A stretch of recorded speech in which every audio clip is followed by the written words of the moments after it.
What is your problem with me, Deyonce? I want to know why you call yourself a woman. Why I call myself a woman? Yes. How? This girl is not serious. Why do I call myself a woman? What makes you a woman? What makes me a woman?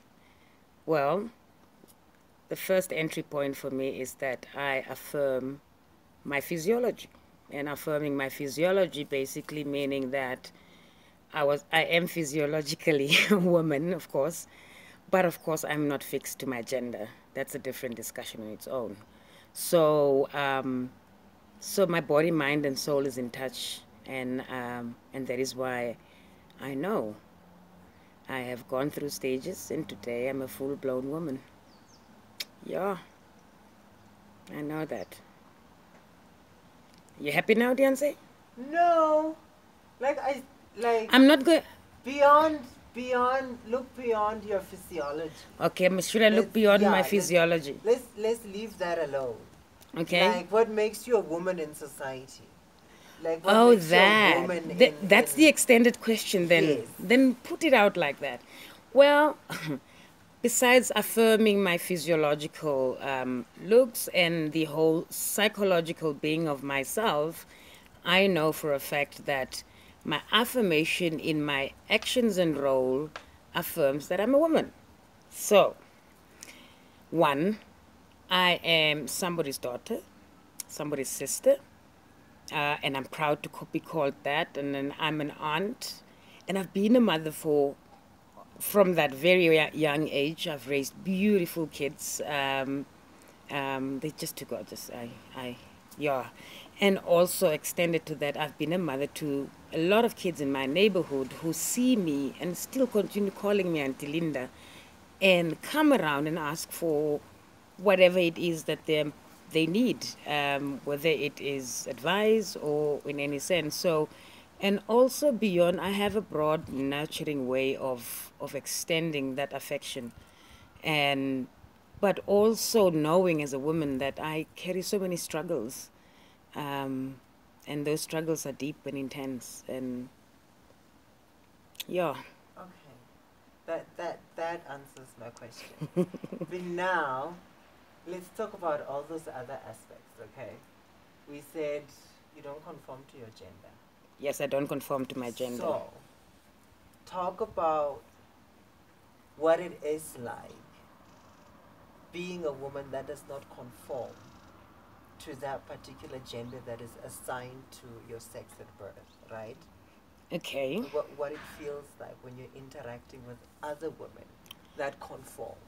So, it's quite a struggle. Well, and the struggle has been real since primary school. I mean, knowing that I'm a girl, but of course I do not conform to what is assigned to my gender.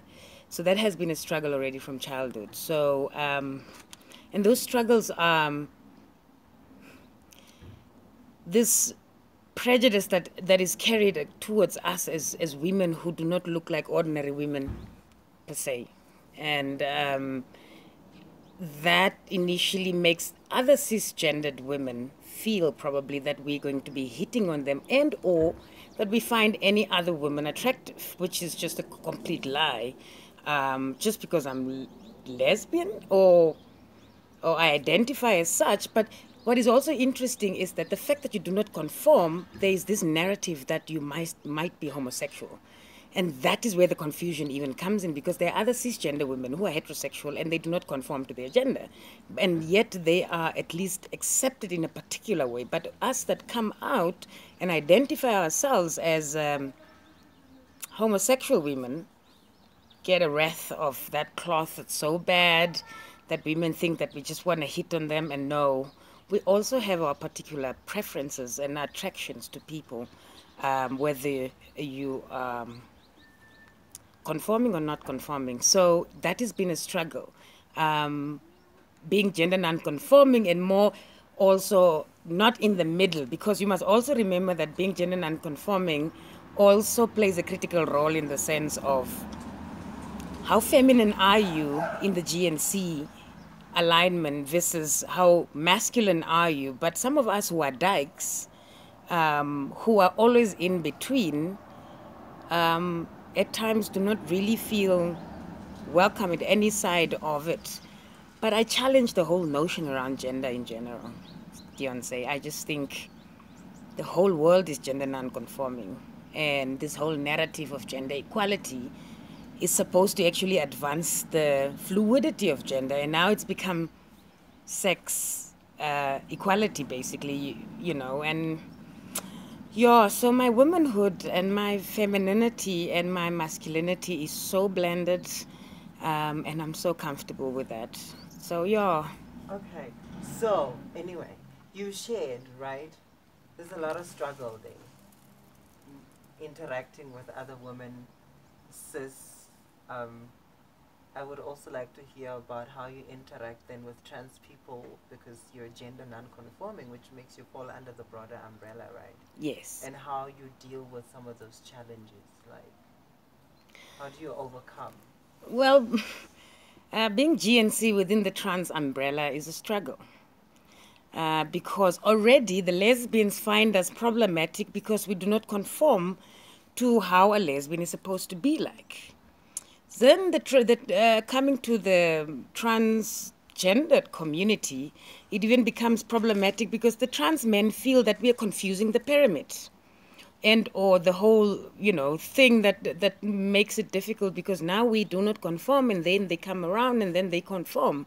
So right now, as gender non-conforming persons in this country of Namibia, we are not regarded as existing. It's a struggle, and it's been something we've been advocating towards for years.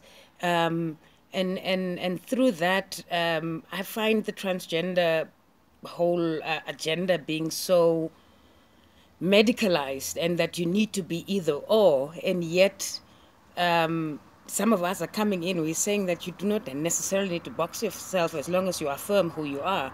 So it's still a struggle. We are not welcome in the movement, and the Namibian trans diverse movement is it's very transsexualized, in the sense that as much as it's more social in terms of our transitioning process, but it's still not welcoming. It's still not affirming an agenda of what transgender mean.